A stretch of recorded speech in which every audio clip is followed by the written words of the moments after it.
November 11 அன்று பிறந்த நாள் காணும் ஆன்மீக செம்மல் திரு வி. ப. ஜெயபிரதீப் அவர்கள் இயற்கை பேரிடர் காலங்களில் வர்தா புயல், கஜா புயல், மிக்ஜாம் புயல் வந்தபொழுது பாதிக்கப்பட்ட மக்களுக்கு தேவையான பொருட்களை வழங்கி மக்களோடு மக்களாக களத்தில் நிற்பதில் இவர் இன்னொரு அன்னை தெரசா.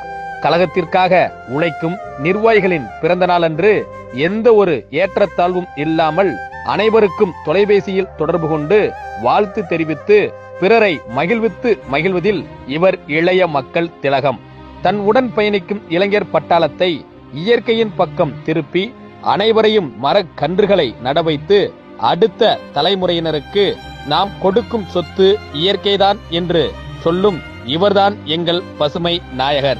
இந்து, இஸ்லாம், கிறிஸ்துவம் என அனைத்து மத கோவில்களுக்கும் பராமரிப்பு பணிகள் மற்றும் புதிய ஆலயங்கள் கட்டுவதற்கு நன்கொடை அளித்து ஆன்மீக பணி செய்வதில் இவர் ஆன்மீக செம்மல். ஆம், ஆன்மீக செம்மல் திரு வி. ப. ஜெயபிரதீப் அவர்களுக்கு இனிய பிறந்த நாள் நல்வாழ்த்துக்கள்.